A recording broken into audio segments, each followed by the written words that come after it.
Good morning, everyone. It's Tom Sidney Bushnell, aka Numbers, here from Psych Club, the Tom Number Show, which I still have on Rumble, and my new show, which is News with Tom Numbers. And I've got a legend in the house with me. Well, not actually in the house, but you know, on the virtual house. I've got Martin Geddes with me. Martin, how are you, mate? I'm gorgeous, as always.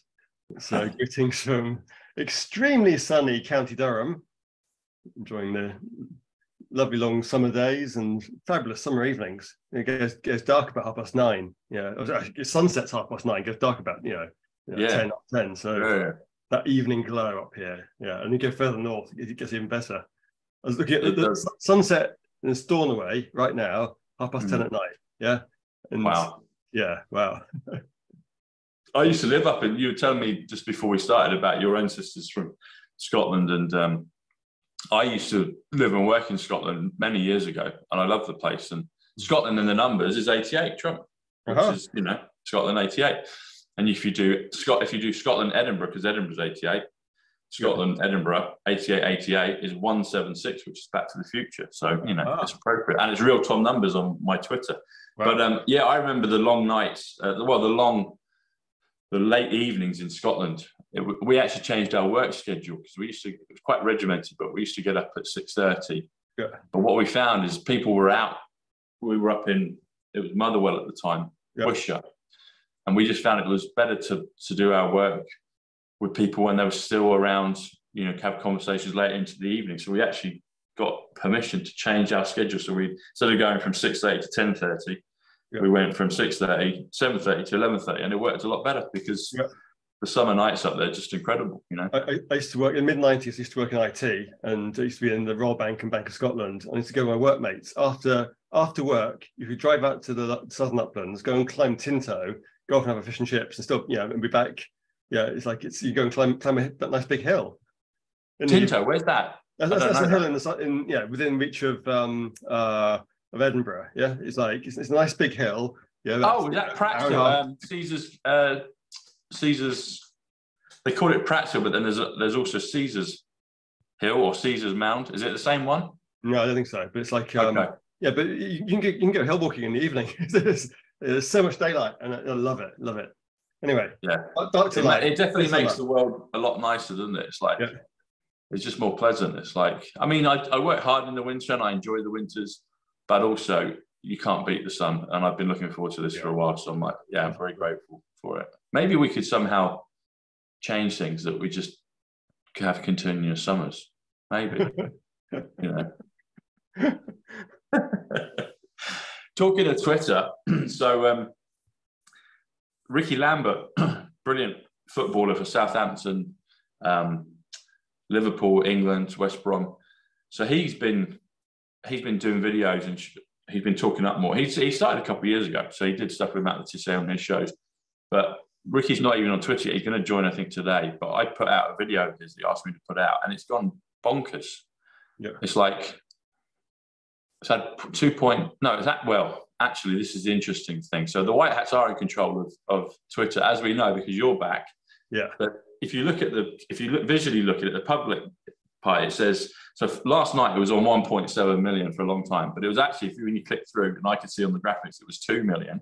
Yeah. Now it's at 27. Well, it was at 20. It was 2.6, which is 26 is God game card. 27 is JFK code, but it's actually at 3 million. So it's like White Hats are in control, and we know that because you came back on Twitter 2 weeks ago. Yeah. But pleasant surprise, not a shock, but because it'd been kind of trialed for a long time, and it's a sense of justice. It's a big deal because when you have your tongue cut out, it's digital assassination. Your avatar gets killed. Gets resurrected. But that wasn't just my avatar. That was how I earned a living. Yeah, I'm an IT guy, and that's how. Yeah, I started off my first 10 years. My Twitter account only got to like 8,000 followers. But that was all my hardcore tech geeky followers. That was how I found customers. That was So having your livelihood taken away, as well as your freedom of speech, freedom of association, and your ability to read other people's opinions, get news information about the world, all taken away with no due process. You're not no joke, is it? It's not funny, and And when we're up against Bolshevik types, I've been personally named in like one of these Soros, type funded reports. You know that they're targeting you. They're saying we're coming after you. Yeah, it's like this is not to be taken lightly. It's a threat. So coming back, what do you think about that, Martin, in terms of the reality of that? Because you were one of the early pioneers many years ago. So it's like now that we're seeing your account come back. I mean, me and Mark Atwood, we had it taken down. Yeah. Thank you. I've still got my other one, and I hope the White Hats want me to continue on that one. I'm sure they do, because I'm of the opinion that they're in control of everything right now, and they're moving the pieces around, and they want to direct the narrative. Yeah. But nevertheless, we are human, and when at least part human, I'm sure we might have some alien DNA, but I'm sure we're. Right? Yeah, exactly. But I mean, you've got definitely a certain essence. I'm like, well, Mark must be an alien. Ricky's age 41 right now. 41 is alien as well. So I'm like, all of us types maybe have a bit of a mix. Jack Kidd, I'm sure, has got a bit of a mix. But anyway, nevertheless, when we're in this human avatar, we're human, and so it does affect what you're doing. And it's like, okay. But now that you've come back and we're seeing President Trump came back on YouTube, what do you feel is the reality of things like you were on a list with Soros? Now we're going into things are moving up. I do think that the head of the beast was cut off a while ago. I think this is all, even though it's confusing, I do think we're in a safe environment, but we've still got to act and play out, the game effectively and do our best as soldiers to get the victory. So what do you feel of the reality of that, where we are right now? So the head of the beast cut off in 2017, but it doesn't mean that the thrashing limbs of the beast are not a problem. Yeah, there's a lot of beast. And I know what White Hats are in control. That's the ultimate strategic move that wins the game. Is owned and inevitable. But you still have to play out the game, and pawns are lost and bishops move, and it's like it's the game is still operation. Yeah, pieces are lost. It's like it's a real war. People die, and my sense is that the military primarily provide provocation. Yeah, they do the kinetic stuff, and we're here with containment. So maybe an analogy is in a nuclear reactor. Apparently, there are these boron rods that go in, and you can drop them into the reactor, and they absorb all the neutrons. Yeah, and so you've got one thing that's generating tons of energy. Yeah, and that's what the military do. And we're the thing that keeps society cool and go subcritical. Yeah, it's like so when other people around us go, hang on a minute, didn't Tom and Martin and all these other people say that this was coming? And they all seem to be really calm at the moment. Why are they so calm? Well, it's because we understand there's a long-term military plan. And so we're here to prevent casualties. Yeah, it's like this is real. And one of the reasons I really miss Twitter wasn't because I wanted to prognosticate about the world or generate followers, or it was actually mental health. Which was, I was posting my photographs. You can see like my pretty pictures, yeah? Yeah, you're a photographer as well, yeah. Art, yeah. I started doing it because I went for walks, took photos, because posted them online. People nagged me to buy them. Accidentally became a little bit of a revenue source as well. But primarily it's about my mental health. And so me going for little photo walks, particularly in the afternoons, processing the photos in the evening, posting them up, and getting people's approval, and it's not doing it for approval, but it's part of my looking after myself. And be appreciated and approval is part of human joy as well, though. So sharing it and sharing the beauty. It's and it's not about spending all day doing the intellectual stuff and trying to decompose the propaganda and write essays. It gives me a little bit of intuitive stuff as well to do. It's so when that was taken away, it was a loss. That was the artist inside me also lost his outlet. No, I recreated it elsewhere and worked around it, but that tugged on my little heartstrings, and that's what really hurt. Yeah, in some ways, the other bit of having my platform taken away was a compliment. Clearly, I'm causing enough hassle and damage and danger to the enemy that they have to stop me. But that's the bit that really got me. So I think we as a collective, we're here, we're fighting a real war. It's a psychological, whatever, information war. And I was talking to a friend about this yesterday, which is I think there's been this balancing thing between our attention going into two different things. One of which is filling our heads with new understanding. So I got 20 minutes yesterday into your interview with Wano Savin. Yeah, the moon and blah blah blah. Yeah. But oh yeah, you saw that one, yeah. I started, right? I find video really hard. I can talk, but watching video I find really, really hard. Focusing on one thing like that long. I got 20 minutes in. I think I make dinner, and it's fabulous stuff. But so there's all that tons of learning, Great Awakening stuff. But there's a lot of terrain we need to engage with, which is our internal state, and also the mental health and the wellness of the people around us. Because what I'm observing right now is a lot of trauma, and it's both trauma from the COVID years, it's trauma from childhood resurfacing because of the stress of what's been going on. It's all these separation of families that have been going for a long time because people are brainwashed. You've got a population that's been deprogrammed, but there's a lot of psychotic people.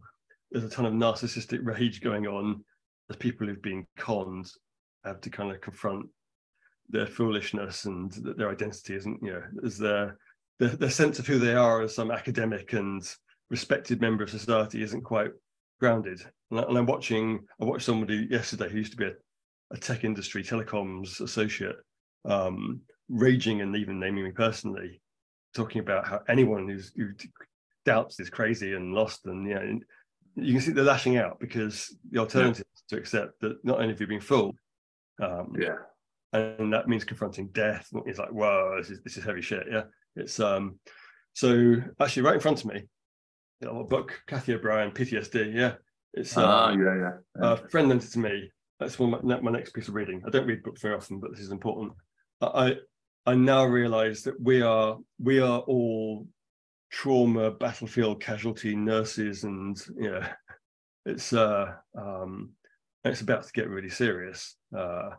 And this is not a rehearsal. And obviously the first thing is to look after yourself. It's like we've all got our own little wounds. Don't know about you, but I'm finding often the last few years have been tough, right? We've faced a gender hype. We've lost some people, but not nearly what we thought we'd lose. And you start to learn about what some of these lipid shit can do, and all the EMF, and you start to worry how much of this is going to be thrown at us. And it's not irrational; it's completely rational that you spend a lot of time worrying and preparing for nasty scenarios you hope never happen. But I don't know about you, but I'm feeling the trauma. I'm feeling it. It's like each day I get up. Some days I'm better than others, but I feel the anxiety. It's like the cortisol, the stress of the last few years. It's affected me. I got tingling in my hands, and it takes me like a couple of hours to really get going. And sometimes I can't focus. And it's this is real. Yeah, this is not some. Well, I think we're probably in a coded simulation. It looks like, but as here we are. Like it's coded reality, right? But as the simulation goes, the feelings feel real, and I'm feeling it. It's like and people are talking about doing all these big projects and for humanity down the road. Yeah, absolutely. But I'm feeling like I also need to make sure I've got enough rest, and I need to prepare myself and have downtime, and which is not easy when you're under economic warfare. So when you can't do simple stuff like promote your essays and your photos on Twitter because your voice has been taken away, you find yourself living on the edge a little bit. It's like and that's not easy. I've thought about that. I've thought about the whole thing of censorship and the closing our voices, or as you say, having it's an accurate description, having your tongue cut out. And I was like, well, hang on, if we're supposed to do our jobs, I did a little video actually after I had my YouTube taken down, and I did two. I did one, and then I did a longer one, and I left the longer one. I was like, actually, I don't need to put that out. I just did it at the time. And I know what I'm like. I usually just, I kind of, maybe it's a blessing. There might be a curse in it as well, but I'd like to look at it as a blessing on the most part. Usually if I get bad news, I process it pretty quick and I get on with it. I might bury it, or ignore it, but I get on and I get to go back to my equilibrium. And I found with this one, I just kind of accepted it for about 7-8 hours that day, and pretty much the next day I was kind of okay. I still didn't like it, but I got back onto the horse and I just carried on. But I did express in that interview, the video I did, a little bit in the first one, but the one I didn't release, I was like, well, what do you want us to do? And I was alluding to the good guys. I was like, what do you need us to do? And I just felt, okay, I need to just continue and somehow push into a bigger area, get the message out. But also, when you're saying about what you're going through, and we all can relate to that, is if we can't, put our messages out, obviously people aren't going to get that. But I also felt when you were expressing that, just you being you, even if you were to never say anything ever again, but because you exist in this simulation, the Martin Geddes signal still goes out because it's your frequency. And so even if all of us came to a point where we're all just, maybe it's the 10 days of darkness, we're all the truth, everyone's just shut down, because we're those lights, those points of light, not to take it from George Bush, but in a good way, we're those points of light and we're emitting that frequency.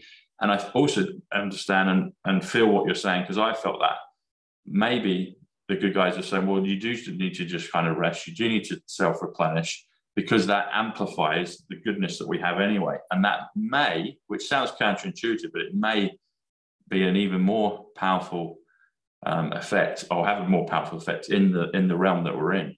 Right. So you have to learn to love yourself in this, and not in a narcissistic way. So part of it's service to all, not service to others, not service to self, service to all. And it's about existing in harmony. So, for example, I like that, service to all. I've never thought of it like that, but it's so simple. It's service to all, plus the rest. Yeah. And it's a little balancing act. I've had to walk this line for a couple of years now. So there's a little experiment like a year and a bit ago. I turned on payments on Substack. And yeah. And now I'm going to tell people how much I make. Yeah, it's about $40-something thousand a year on Substack. Yeah, it's like, and I've got 60. Which you deserve, mate. Yeah, it's like I've got 60 supporters, something on Subscribestar. I don't know what it is now, but it's like got another $10,000 or $15,000 a year. Yeah, right? But I'm a 30 years qualified, highly educated, blah blah blah. Yeah, this is not what you do for money. Yeah, it's like but it's enough to live on. I live in a Band A, in terms of council tax, place I live, Band A, bottom left, most modest place, perfectly fine, love it, but it's nothing fancy. I drive a 20-year-old car. It's like, but what I notice is the enemy likes to shame you for making sure you're properly resourced. So if you're having something is a difficulty, or I've had to look after the people, whatever it is, and suddenly I haven't got the resources I need. I put my hand up and say I need resources. People help me. Yeah, it's but the enemy will go grifter, patriot, whatever it is. It's like, no, screw you, right? It's like so when we're deplatformed from things like Twitter, right? This is unrestricted warfare. It isn't just psychological information; it's economic warfare too. It's designed to take away your ability. It's designed to force your energy to go into things that stop you from fighting the war. But it's a balancing act. You mustn't go around privatizing the sacrifices of other people.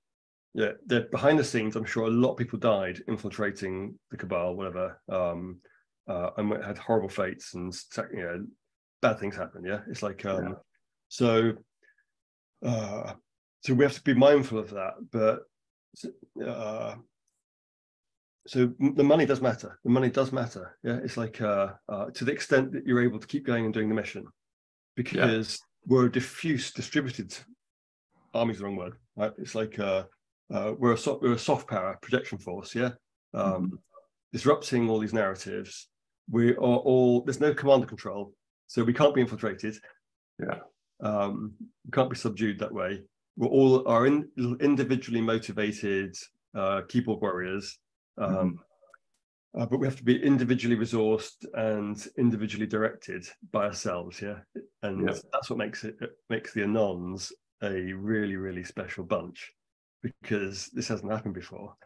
They've been guerrilla forces before, but they tend to form command and control. We're completely flat. There's nothing. It's like it doesn't matter how many of us you take out, more arrive all the time. Yeah. And then the big ones get resurrected. I mean, you've still been around, but then it's like, Jack Kidd put it out when he said, you know, a lot of things have been taken down, but, you know, Martin Geddes is back on Twitter. And he said, interesting times. It was like, yeah, it was well put. It's like, okay, this goes here. We've got another one, boom, you know, and it's like, yeah, it just keeps growing. We each have our own little niche. I was having a little bath earlier, thinking I could do with publishing a book, okay? The title of the book is I Don't Have a Clue What's Going On. And every page is blank with a little message at the bottom that says, if you figure out what's going on, fill it in here, right? It's like, because the longer this war goes on, the more I realize I don't have a clue what's going on. I published a book 3 years ago, a guidebook to the Great Awakening, which I now regard as, it's good work, yeah? It's a helpful start, but it's hopelessly incomplete. I have no idea what's really going on, right? It's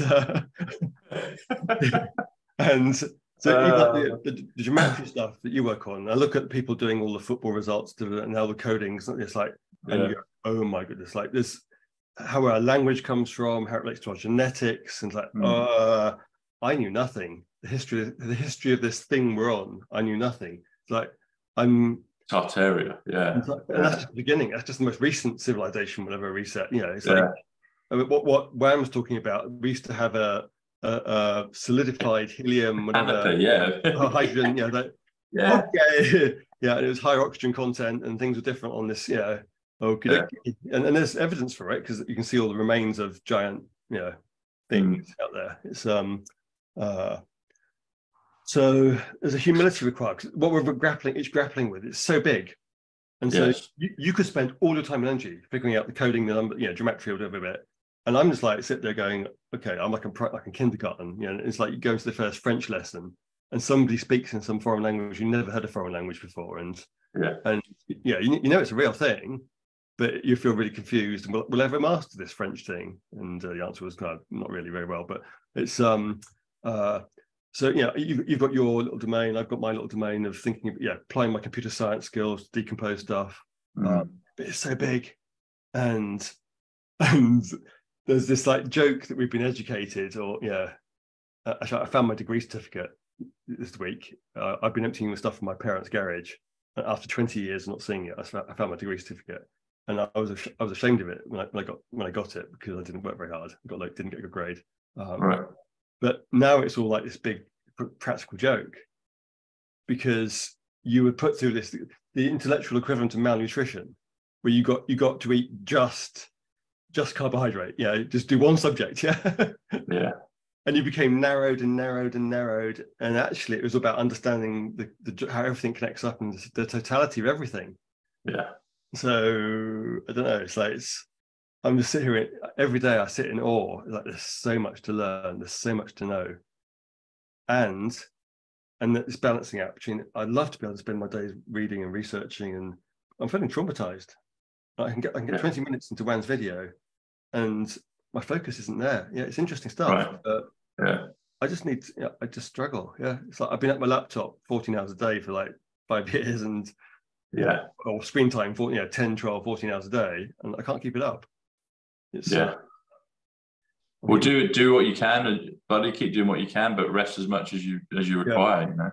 I also think with like going back to Twitter, it's a different experience now. So before it was like this monomaniacal. Twitter was the thing. That was the battlefield. Now I have a slightly healthier relationship to it. I've separated myself from my avatar. I've had to mourn my avatar. It's a bit different from YouTube. YouTube is a bit like the Jews in World War II having their shop windows smashed. When you have a YouTube account taken away, it's more like your shop has been broken into and looted and burnt. Whereas your Twitter avatar is more you. So that there was a process of having to let go of it and recognize that wasn't actually me. I've got a body. My body matters. It didn't touch my body. It was just an avatar. But now I think the last 2 years have been they've actually been quite healthy. And it's been a chance to go off and do spiritual work and learn more about the deeper stuff, and actually the setbacks and the hardships of the last few years. It's not been fun, but it's kind of like a commando training course we've had to go through, prepare ourselves to be in the right place to help people and to humble us as well, because we didn't get the easy win. Trump, the Trump 2020 thing with all the big sting operation, it wasn't like, oh yeah, we win and off we go and instant triumph. No, we've had to go through COVID and all the other crap, and it's we've had to earn our stripes a bit. Here we are, still there. We're still here. We're still here, man. We're still here. How long were you? How long were you on Twitter, and then when it got taken down, and then how long were you off, and now you're back on? What's that timeline? So I first joined in December 2007. Okay. You have to remember, I was a IT tech geek and consultant. So I joined it not because I wanted to tweet as such, but because it was the in thing, and I wanted to know what it was about. And actually, I found it quite difficult to understand at first because I'd never done social media. It was new at some point, I've been on the internet before the web, using Usenet and whatever, But it was back then 20. So that's 20. That's 16 years ago, isn't it? Well, 15 and a half years ago.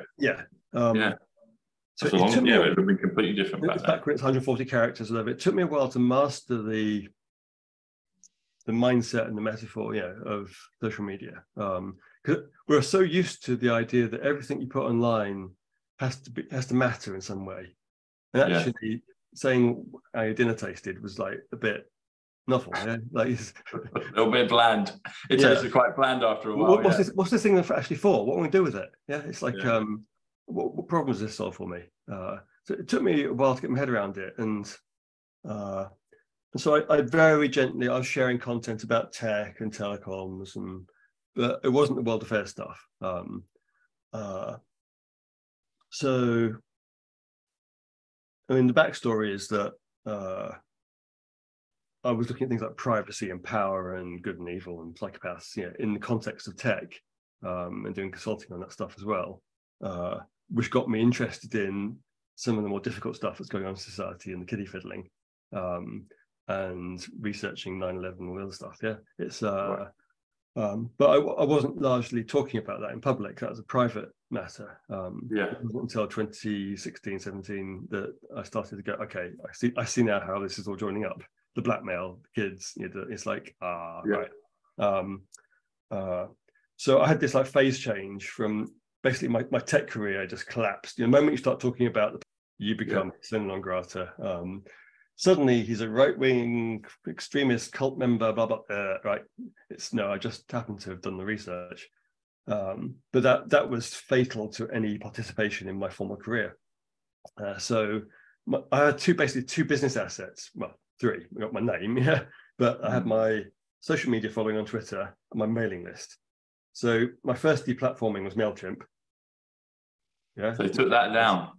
Down, How many did you have on your mailing list? At the time, I had like 11, 12,000, I think. Now I've got 23,000 on Substack. It's like, then I got kicked off Active Campaign, I think it was, and then I got kicked off another one. I forgot what Get Response. I can't remember now. It's like, so that was deplatformed several times, but the mailing list is portable, whereas your social network, social graph of Twitter is not.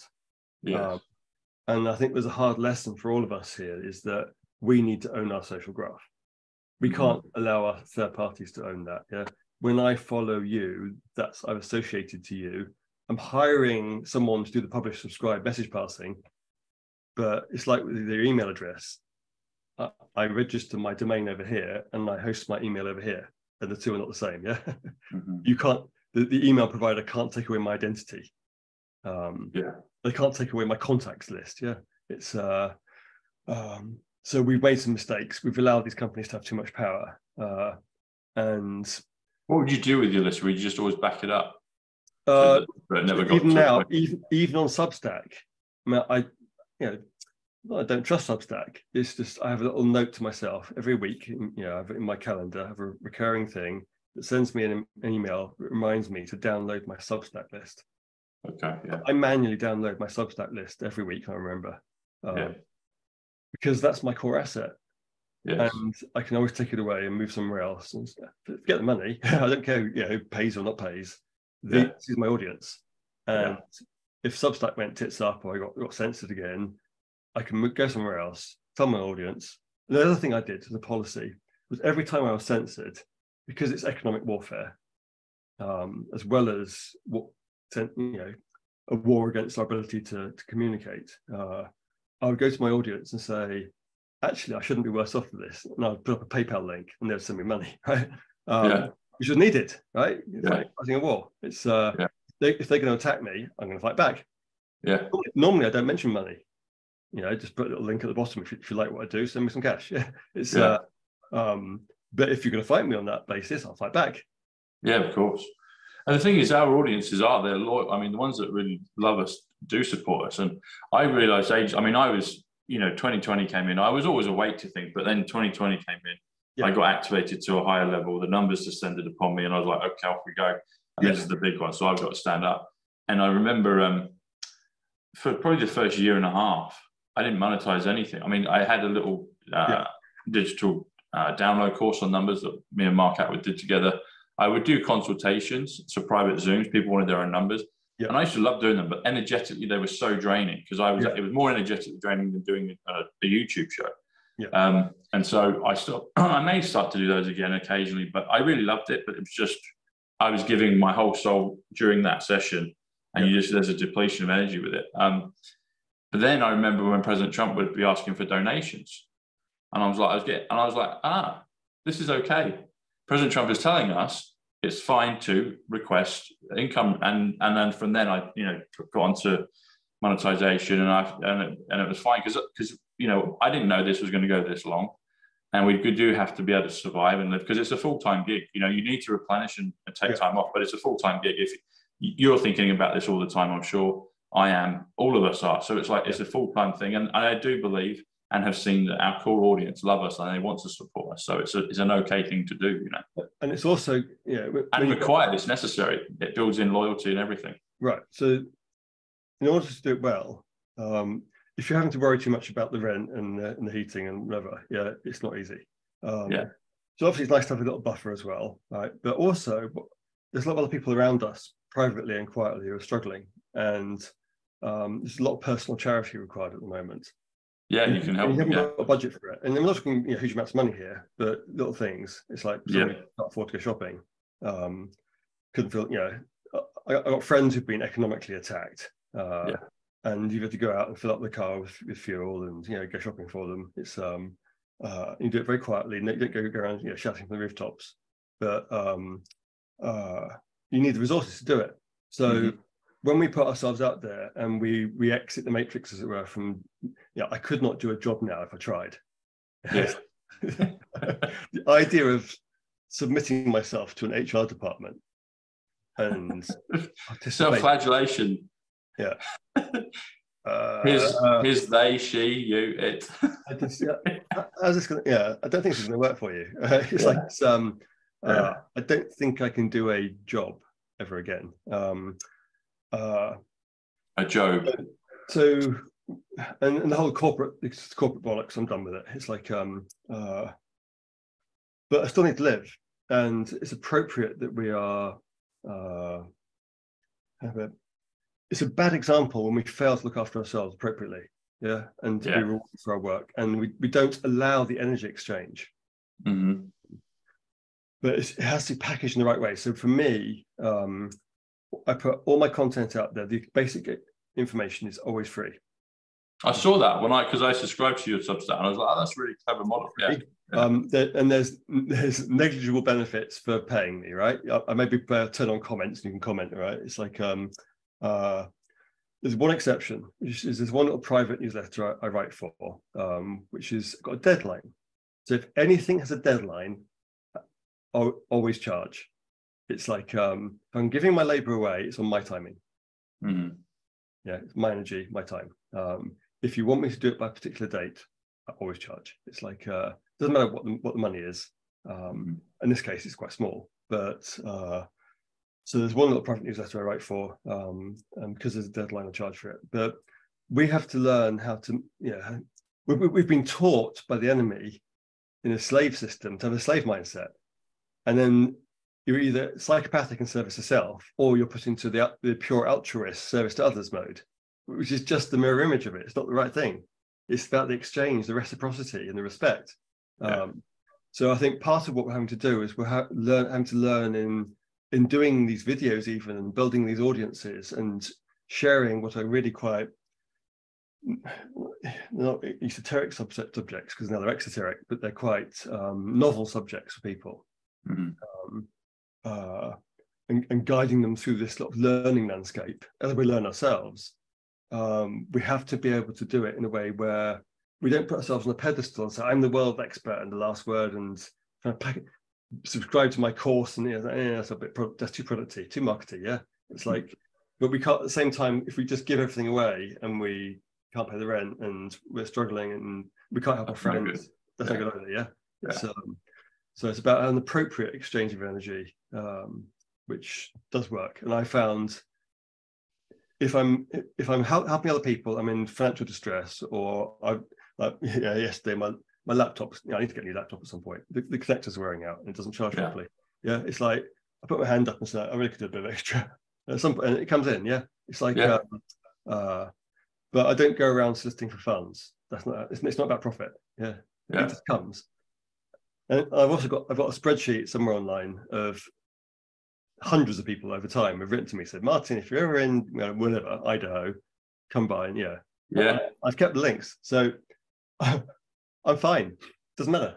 If I need accommodation, a meal, transport, people out there will, if I need it for the job, it'll always happen. Yeah, exactly. We've got a wonderful audience. They're very loving and kind, and they're amazing. You know, we are some of the faces, but without them, we're just in the echo chamber. So, you know, we're able to, and that's where the energy is. That's where the power is, and that's why, you know, doing the live events, and it's amazing. You see their faces, you just see and feel how much you've touched their lives, and they're just so grateful, and that makes it all worth it. You know, because first of all, when we were just speaking to the audience and you see the digital comments, that's great. But when you actually meet the flesh and bone, the flesh and blood of the people on the other side of the camera, it's incredible. And they're you know, we're loved beyond measure, and I'm grateful to them, and they love all of us. You know, they're just amazing. It is different, isn't it, when it's in the person? Yeah, from the avatar world and Twitter, and they realize actually you're just a guy. Yeah, and you're having a life like everyone else with relationship issues and kids, and it's like you live and you breathe and you bleed and you fart like everyone else. And it's I just got a digital whiff. Yeah, because it's very easy for people to recreate that kind of celebrity culture online, and they look at your follower count and they start to get ideas which are not actually related to the actual living, breathing, fallible person in front of them. Yeah. I wanted to. So you put a post out, and at first I thought it was you that wrote it, and it still may have been, but I wasn't clear on who the author. But you were talking about Back to the Future, or the article was. Do you remember you put that? I say you put a post. I think you put it in Discourse a couple of weeks ago. It was a Back to the Future post. Does that ring a bell? Not exactly. Okay. Anyway, it was interesting, and I can't even remember the full details of it, but I know I enjoyed it. But there was something I wanted to bring up, and you may be aware of this, but talking of Twitter and Back to the Future, there's a natural connection. Yeah. So I don't know when the last time. Well, I'm assuming you've seen Back to the Future, but I don't know if, yeah. So iconic movie of our teenage years. Yeah, exactly. So towards the end of the film, in the last act, you've got Emmett Brown. So Emmett Brown is 148, simple gematria 148. Donald J. Trump 148. Yeah. Time Traveler, the American way of spelling it, 148. Yeah.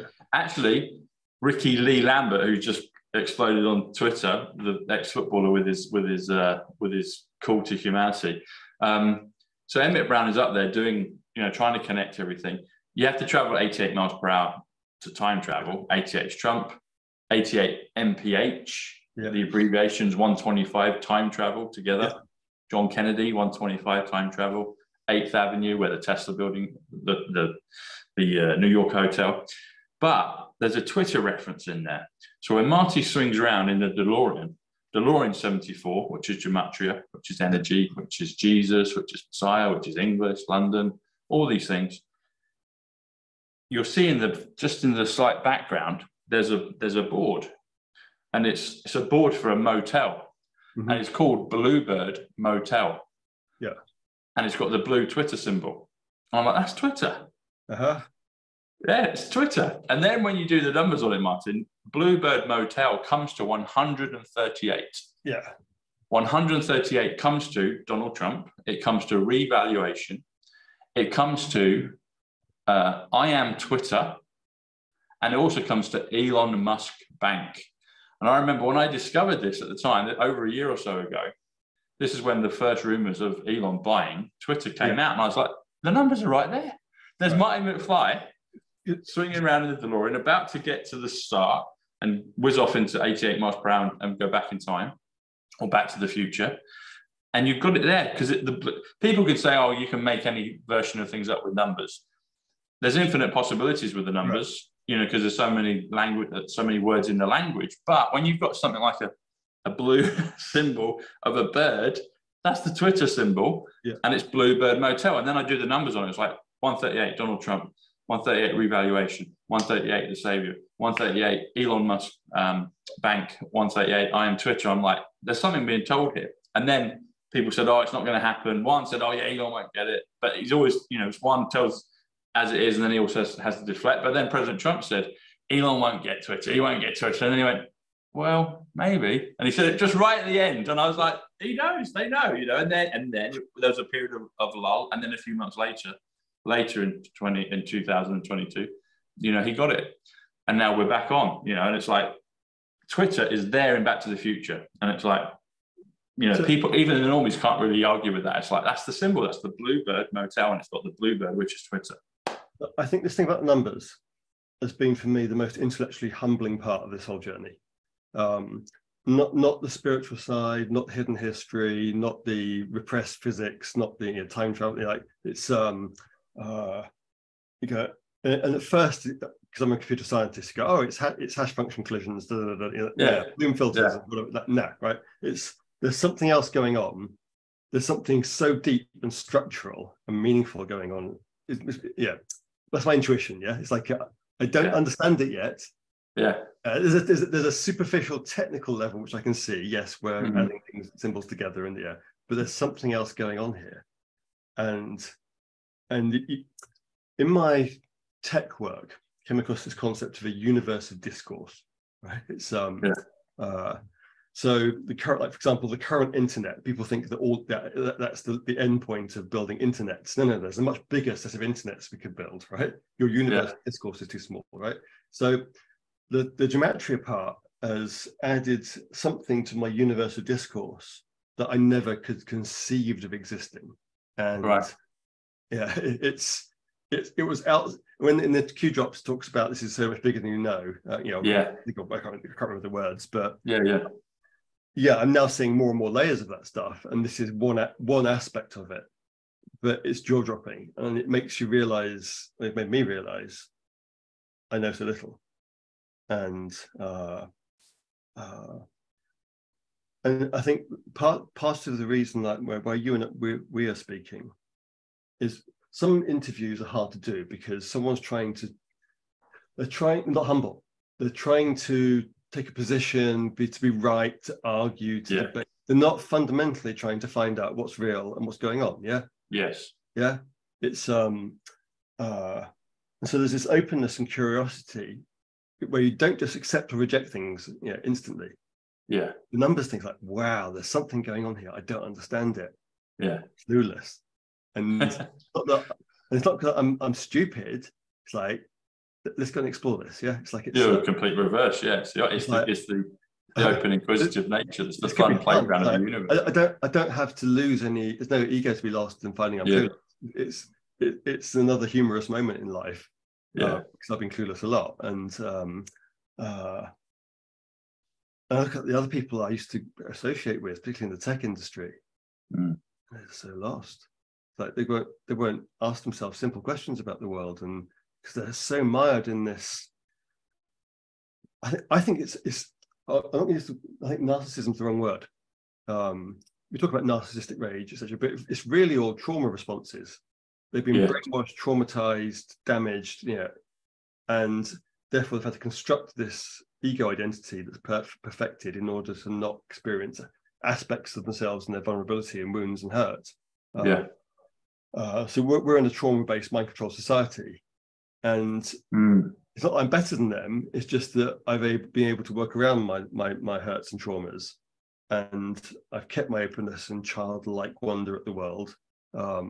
When other people have lost it, it isn't a judgment of them. It's just an observation of where we're at. But wow, the numbers thing, it's, I don't know. It's amazing, isn't it? It points at the big G word, doesn't it? That's what I was going to say. So if you do, we might have mentioned this before when we've had private chats, but if you do A equals 1, B equals 2, C equals 3, all the way through to Z or Z, the 25th letter. Interesting at the end, 26 Z is God, game, card. If you add A plus Z, so A plus 26, that's 27, which is JFK, which is code. And we're in a matrix code, a simulation code. It feels like it anyway. But if you do all of them sequentially, all the way 1, 2, 3, 4, all the way up to 26, add them together is 351, which comes to God communicates your numbers. I was just about to bring that up, and then you went, it points at the G word, doesn't it? I was like, there you go. See, this is it. We're interfacing with each other. This is what happens, Even like the Tesla stuff, 369, how the little squares add up, and it always goes to 369 every time. It's like it's carbon with 666, and how there's certain structures. If you want to define an area, 3 is it. Less than 3 is just a line. 3 is an area. Everything 4, 5, 6, 7 are also areas, but area starts at 3. So each of the numbers has every number has a meaning. Every number, right? And if they didn't have a meaning, the first number didn't have a meaning, would be really interesting, because it'd be meaningful for not. Every number must have a meaning by induction. It's like they're all special. They all have a special meaning. So even 0 has a special, right? So, but it's like it has a metaphysical meaning to it in some way. And I'm starting to sort of step back. So I've got pretty deep computer science background. It's a bit like suddenly I've been. I wanted to say computer science. So computer science is 169 in the numbers. Thomas Bushnell's 169, so I like that one. It's one of the versions. I've got about 6 different, Tom Bushnell, Tom Sidney with numbers. But this is the one you'll love. The Great Awakening is 169. Computer science 169. I mentioned it before in interviews and stuff, but it sounds like a boast, but it's just what I was up to, right? So people like Alan Turing back in the 1930s, etc., von Neumann, were doing church. We're doing a theory of what it means to compute, right? Other people came up with a theory of what it means to copy information. And distributed computing is made of the two things. We move information around and we compute on it, It's like, so one of the 2 pillars was done in the 1930s. The other one has only been really put in place in the last few years, and hardly anyone knows about it. It's like, so what I was doing was helping to complete the work of people like Alan Turing and coming up with a unified theory of what it means to do distributed computing, right? So a theory of computability and a theory of information translocatability, put those 2 together, and there you are, so problem solved, right? So I was working at a fundamental level in that domain, below where most people think is possible. I was down in the basement, looking at bits of foundation nobody's looked at for like decades. So I'm used to working at that deep level. But what's this made from?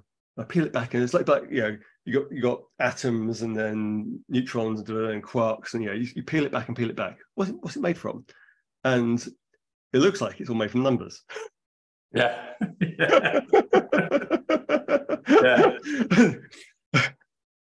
now you can, it's a kind of a parallel activity what I was doing in computer science 169. It's like I'm watching it. It's like, okay, this reality is coded. It's all, mathematics is like the thing it's all made from. We think the maths comes after the universe. Maybe the universe comes after the maths. It's like and I'm just like sitting back and going, right, okay, it's back to basics, isn't it? Really, it's like I'm going to have to rebuild everything I know from scratch, from the base. But that's okay, because I went into computer science and telecoms, and I found that was the case anyway. We've got this whole telecoms industry, which has no basic, it has no fundamental theory of what it means to copy information. I mean, that's a big claim, but I can prove it. Yeah, it's like you've got a whole industry that does not understand the nature of the job it's doing, and has made fundamental category errors about the nature of the job. So I'm quite used to having to go and step back and go, they're in a box this big, and there's a box this big you need in order to understand why their box is not quite the right shape, or it's upside down. Yeah, it's and I think the number, this. What you've been working on, and the geometry and the numerology, there's something else out there, and I haven't got my head around it yet. But it's credible is the wrong word. It's interesting. It's fascinating. It's curious. It's enticing. It's like, what's going on here? Yeah, and I start to realize I don't know. I need to find out. Yeah, it's. Do you have a middle name, Martin? Royce. Right. So, RoYce. So my dad worked he was in the Navy 14 years, and then British Airways, joined BOEC in 1970. So apparently I'm named after Rolls-Royce. RoYce. Okay. So let's have a look at this. So I'd done your numbers before, but I needed refreshing on them. So let's have a look. Okay. RoYce. Yeah. Okay. Oh. You're in good company, my friend. Okay. Here we go. So, Martin is 75, which is also Marty. Yeah. So we talked about Marty from Back to the Future. Yeah. President Trump has spoken about magic wand. So a magic wand is 76, which is Thomas. Magic wand is 75, which is Martin. So he said, I guess we have a magic wand. I guess we have a Martin. I guess we have Thomas. It's like, yeah, okay. Then Geddes is 44, Geddes. Yeah. 44. And 44 is a great number anyway in and of itself, but 44 is also Anon. Yeah. You certainly are. Uh-huh. But if you do Martin Geddes, 75 plus 44, and you've already spoken about the great man or the great being, that comes to 119, which is Nikola Tesla. 119 is redemption. Even the thing with Tesla, and I do believe that 9/11 will be reversed. I think that's coming. And I believe that will be through the other physics and Tesla and resurrection, divinity, everything. Yeah. But then you add Royce, and I didn't know this until just then. Royce is 66, which is happy, which is event. It's also Thames, which makes me think of River Thames, because that's 138 Donald Trump. So you've got Donald Trump flowing right through the middle of London. So I've actually lost my life on the Thames. I was born, my parents were living in a little house on the Egham side of the Thames. I grew up in Staines upon Thames. I went to a university that's on the Thames. I also lived at the posh squat in Limehouse on the Thames for quite a while. So a lot of my life has been up and down that little bit of river. That's been your life, like that. I also used to row at Hampton, on the Thames. In Roehampton? I used to go to Hampton School. I used to go to Hampton School. Oh, Hampton, okay. And I used to do rowing. And so I used to row back and forth at Molesey on the Thames. So the Thames has played a large part in my life. And I see, that's the other thing. So people say to me, why do you mention, because I can just hit the core number of the exact thing I'm talking about at that time, but quite often things will pop into my mind and I'll add a few extra bits. Yeah. And some will be like, well, what's that about? But Thames was the last one I thought I mentioned. And then you said, well, this is a key feature of my life. And so that's what happens. It's like the impulse comes in. I'm like, I'm going to say this. And then, so Martin Royce Geddes comes to 185, which comes to Donald John Trump.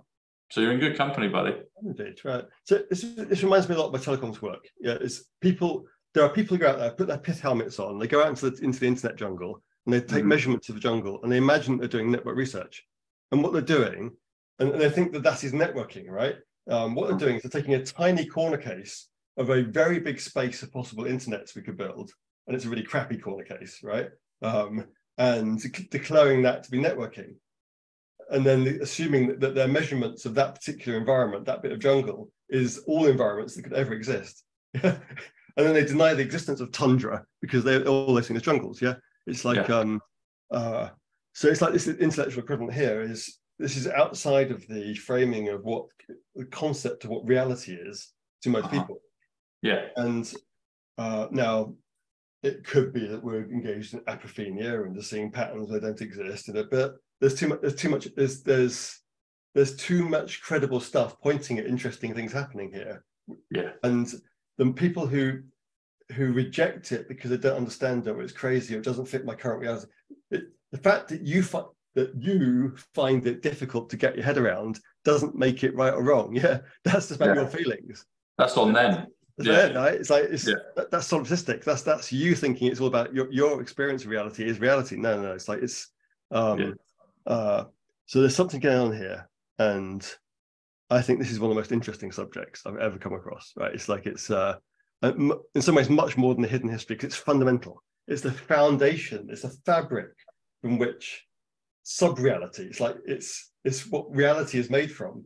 It's like we're going beyond physics. We're going beyond mathematics. We're going to something that's whoa. This is really interesting. So I like it. It's interesting. It's like my curiosity is piqued, and I can see this is the kind of stuff that the secret societies would like to have kept guarded to themselves. Oh yeah. Well, they kept it away from us. Well, you'll see that with the numbers. So people say to me, "Oh, you only talk about positive numbers." I was like, "Well, yeah." My instant reaction is, "There's enough shit out there anyway, so it's up to us to bring some light." And I dwell in a positive domain. Yeah. Positive is 115. Intelligence is 115. So it's like people, it's a good place to be. But I do notice that both sides, we come wherever we came from when we come into this dark and light 3D realm matrix. It's like, okay, you've got the opposites. So I noticed it with the numbers. You'll get super powerful numbers. All numbers are intrinsically powerful and they're all intrinsically good. But when they're assigned meaning in this realm, I see that the super powerful numbers quite often will get a super powerful negative one as well. Yeah. And I don't, I know of them, but I don't go around teaching them. It's like, it's enough to get people's heads around this stuff anyway. So they just want, a lot of people are watching, they're like, I don't know what you're talking about, Tom, but it feels good and I love just watching. So they like the feeling in the room. They like the feeling in the conversation, but they do marry up. Quite often you'll get big ones that just marry up, and they're quite stark when you look at them actually. Yeah. Right. And you need to look at like the cymatics, and you start to see how different frequencies, different vibes create different patterns. Mm-hmm. And some of those patterns will then have physical geometrical patterns, and they will then have different properties depending on what the vibe is. Yeah.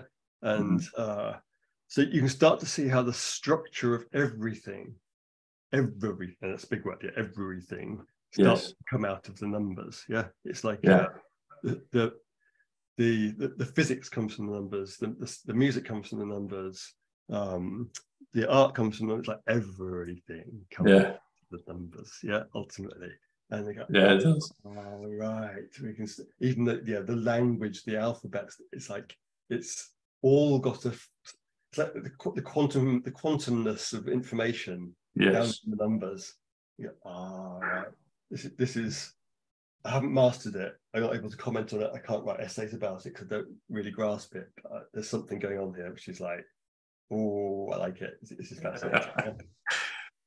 I keep saying to Mark, and I think my brother, and I might have said it to Ricky as well, but there's an Eminem, I think Eminem's probably been cloned and swapped out many times over, but nevertheless, there's a part in one of his songs, I think it's the one he does with Rihanna, and he says, I can't tell you really I can't tell you quite what it is. I can only tell you what it feels like. And that's what I feel like I'm at, Yeah. I can't tell you really I can't tell you quite what it is. I can tell you what it feels like. And I can try and explain it in a very fundamental, rude, but I can only really describe the feeling and the effect. And I'm like, I don't really understand what it is yet. It's like it talks about there are no coincidences. Yes. I think it's hinting at something much deeper. Yes. Much deeper. There's a surface level to that, which is about politics and psyops, whatever. But there's a much deeper level. There's literally there are no coincidences. Yes, exactly. And this is when it gets fun, when you see the synchronicities. So I'll be doing a number or a series of numbers, and then I'll hear it on the TV, or someone will text me or I'll talk, and we've all experienced that. I'm sure we have it. That's, you know, we'll think of a loved one and they send us a text message. Yes. You know, so we're instantly connected. But when you start to see it dozens, hundreds of times a day, it's just a beautiful thing. And it's like, I was talking to Ricky last night, and I was talking about that. There you go. Yeah. And I'll get that. There you go. Yeah. And I'll get that stuff all the time. And it's like, and then they had, the reason I brought it up is because I was thinking of this character R, and I think R could be many people, but that R symbol, like the registered trademark symbol. Yeah. And I was thinking, I wonder if Ricky's R today. I wonder if he's R, because he'd made this, he chucked this massive stone in the Twitter pond, and it was rippling it out everywhere. And I was thinking, Ricky R. And I'm thinking of it as I'm coming back on the bus, and I was like, okay. And I thought I'd mention to him, but then in the Star newspaper, they had a picture of Robin from Batman and Robin on the Star newspaper. And Star newspaper is this, it's almost like this, it's like this receiving mechanism. I'll receive something and then it manifests in the Star, or vice versa. They'll produce it and then it'll come back to me. And it's constantly always happening. There'll be something about you and me soon. It's always happening constantly. And and when you're saying this is delving into the fabric of reality, this is where it's getting really exciting. And I'm just like, okay, I want to know more. Just teach me a bit by bit. And it's just massive. Because even if it turned out, it's just play devil's advocate for a moment. Even if it turned out we were utterly delusional, and what we were seeing was imaginary patterns, but even that's worth studying. Right? Yeah. It's a nice place to be. Even our delusions would be really interesting. How come these people are seeing these patterns, apophenia, whatever it's like? It's but the idea that the universe is signaling to us through the peripheral vision and like it's a semiotic cosmos. It's symbolic, and it's using these collisions and hashing, and it's like it's a signal to us, and like the way, like it's fascinating. And but a lot of people I know would just instantly reject it, but then again, so it's maybe they're not so attached to reality as they think they are. I don't know. It's like I just sit here in awe, really, of just how little I know and how much I've got to learn. And it's throw away all the qualifications, go back to basics. You have to reconstruct your sense of everything from the foundation up, and that's okay because there's some things that don't change. So what I got taught by someone years ago, which was in any great change in the world, it helps for people to cope with the change. They need to know what's not changing. So I say, as opposed you can hold on to an iron rod. Love, okay, love exists, right? Yeah, good. Okay, hold on to that. Yeah, you got a pole star. You might have to reconsider all kinds of stuff, but there's something that isn't changing, which keeps people feeling safe. Yeah, it's like so it's a lot to take in, isn't it? It is. It's super fun. It's like you could. It feels like we're able to command. Maybe that's not the right word, but we're able to speak into the universe. We're able to emit and allow things to crystallize and to form and be shown back to us. I mean, there's this great video that was put out I've seen it over the last 3 years. I don't know when it was actually incepted and created, but it's called The Volunteers. You might have seen it, Martin. It's two little girls on a beach. It's about 8 minutes long, and they're talking about this scenario. Why we came to Earth, and they talk about the time delay, and they say, Earth was impossible. It's so difficult because we just speak and we manifest and we think, and it instantly happens. But we came to Earth, and Earth was to create this, to get super mastery, but it was almost impossible because of the time delay. So you put something out and it just still waiting. And it's just eloquently put together. It's masterful. But it really resonated because of this thing with the time delay. But I'm seeing that the time delay is getting shorter now. Things are getting shorter. And when I used to live in London, I lived at the top of Baker Street next to Regent's Park. And interestingly enough, there was a pub called The Volunteer, just around the corner. It was my place. Then you got the Volunteer pub. Then you got Sherlock Holmes. And last week they put a thing out again with Sherlock Holmes, and there was a whole bunch of codes on that. And it's like, so what's going on here? What's going on? So there's relationships in consciousness and the material world, or our perception of the material world. It looks like everything is information, energy, and vibes. If it's all information, well, doesn't that beg the question of how it's encoded? Yeah. So Yeah. if it's encoded, then it's symbolic, and if it's symbolic, then it can be put into numbers. Yeah. It's like it's so again, I'm finding is I've got a pile of books and things to go and read, but it's at the moment I'm just appreciating my ignorance. I'm just sat there with just a sense of utter awe of it's like being 5 years old again, and sitting there in wonder. You know, I was 7 years old, and your first French lesson at school, and you mean people speak other languages? Yeah, it's like you mean it's not all English. Actually, I knew that because my grandmother was Welsh, and Welsh was her first language. But it's like there's more than English and Welsh. Yeah, it's like it's so this is this stretching of our conceptual universe, and I'm now starting to see how it all starts to possibly sort of tie together. And there's so many hints from there's all these plausibly deniable sources out there on Telegram and elsewhere and other social media sites, doing their best to educate us as to how things might actually be. And you have to use just discernment, but a lot of them are hinting at the gematria stuff and the links to the physics and everything else that it all adds up together. Consciousness, it's one picture. Yeah, it's so it's a little bit. There's like an aesthetic of stuff that kind of hangs together and is coherent and starts to make sense and doesn't seem manipulative and is genuinely from an authentic place of trying to help you. And this fits in with that. Yeah, it's like there's just too much of it to ignore it. So I'm looking forward to dispelling some of my ignorance in the near future. Oh, you'll get it, man. I mean, you're a genius. You'll get it. You'll get it. It's and you mentioned as well. You said love. Love is a constant. Love is 54. And one of the things I used to get, I guess I still get them, but definitely in the early days, I'd get orbs appearing in my videos. Orbs is 54. Love. I was like, hang on, and people would point it out. I was like, where's that coming from? I was like, I don't know, but that's amazing. And I'd get it on key moments. There's one when I said the number 54 in reference to JFK. And I may have even misspoken because it's not, JFK doesn't come to 54, that's 27. But I said, oh, as in love and JFK 54. And literally from behind me, this massive, like the size of a tennis ball almost, whizzed from behind my cooker in London. And it was like, and then I got these intercepting orbs. I mentioned Bobby Kennedy and JFK Jr. And you could see them crisscrossing. And I had about 5 or 6 sets of orbs during it. I've mentioned my grandparents, my cousin Paul, that are part of all this for me, that have passed on.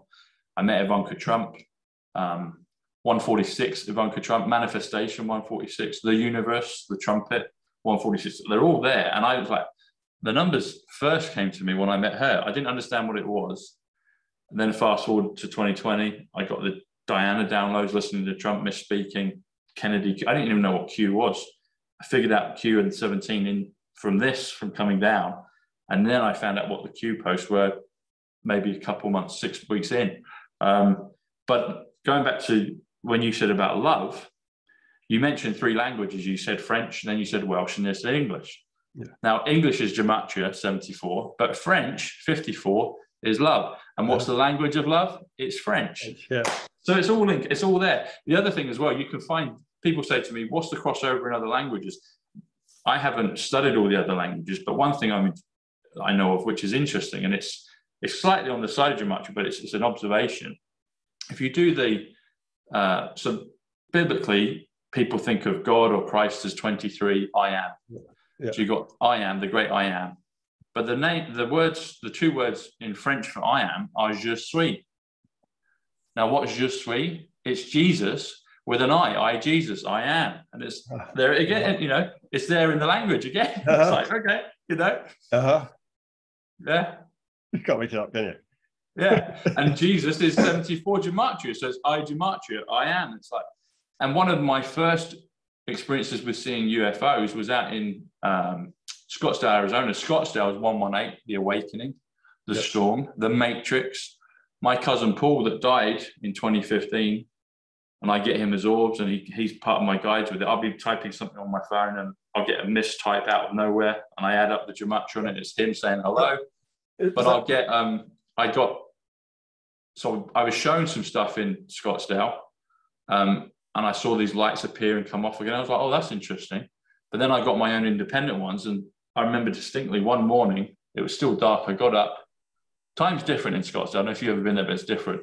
And reality is different there. And I looked up at Cassiopeia, the W, the I am, because W is I am 23. We're in the year of 23. And I look up, and there's 2 points of light, 2 stars in the constellation that just dim off and disappear. I was like, oh, it's one of them again. Okay, got it, you know. But I am 23, je suis, I am. It's there in French, the language of love. Love is French, 54. It's all there, you know. It's amazing. Right. It's beautiful. Just like, the enemy tells us what's the enemy? Yeah, the opponent tells us. Yeah, the opponent. Yeah, I like that. The opponent. Yeah. Well, that's what Satan is an accuser or an opponent. It's like it's a role. So those tumbling numbers at the start of the Matrix, they were telling us. They're telling us. Now you go. It wasn't just an artistic little artifice to make. Yeah. No, actually, that they were telling you literally. And if you don't understand, if you don't comprehend, the deeper structure of how reality is fabricated from numbers, which seems to be, this is the hypothesis we have, right? We're rational scientific people. This is the hypothesis. You've got a ton of evidence for it. I've got an interest in it. It's like it's coherent enough an idea that it's worthy of investigation, understanding. But when there are these cultural clues that are telling us, you go,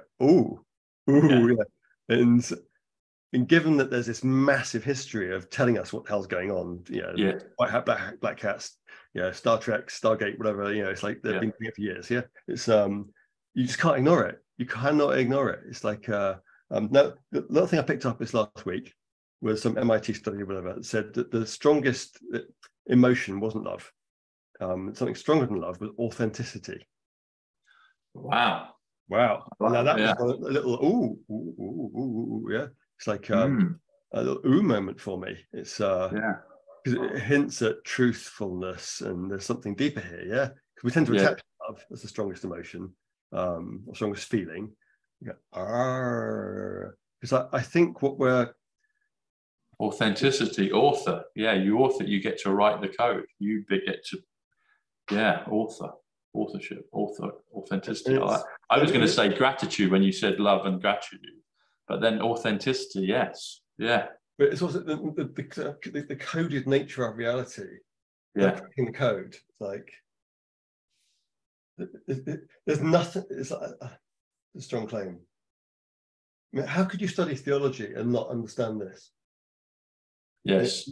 Is there anything that could be more fundamental than seeing how we can encode the fabric of the information fabric from which reality is made up from?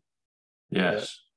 And even if it turns out to be not quite like this, but it's like that, the questions are profound and fascinating ones. And so 2 years ago, I would have been ready to do this interview because geometry, that's wacky shit. It's like it's don't understand it, don't get it, I don't see how it fits in the bigger picture. I keep seeing it cropping up left, right, and centre, but I don't get it.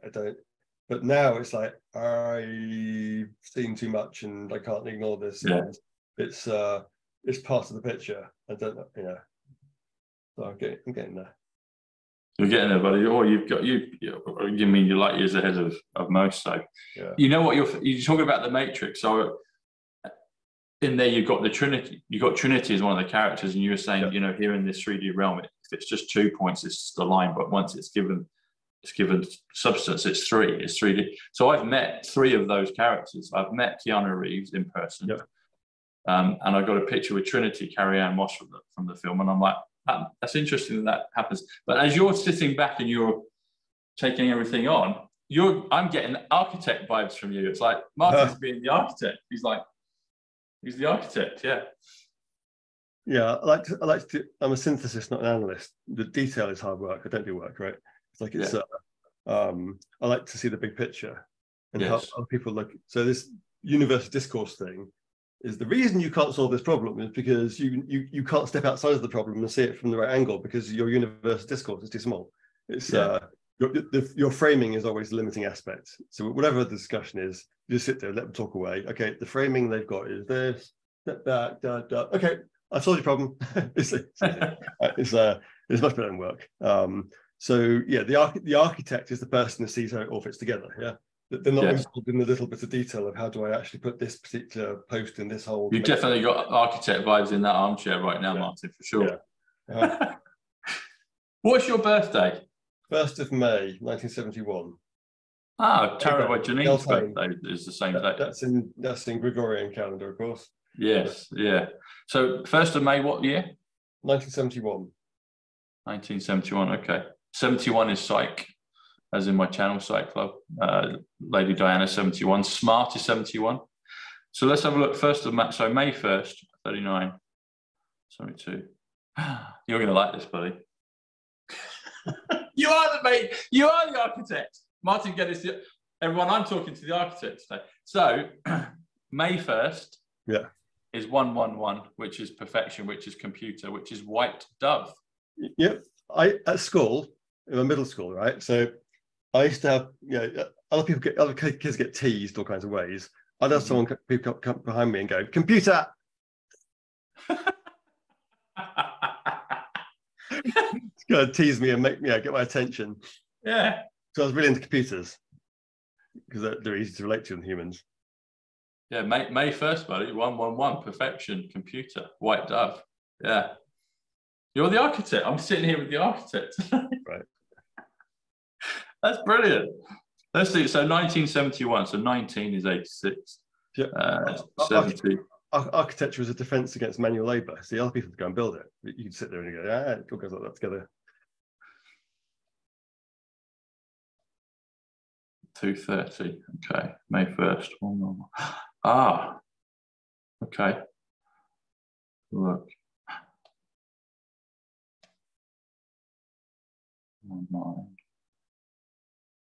That's cool. That's very cool. I like that. There's a connection between you and me on my date of birth. So if you do, let me do that again.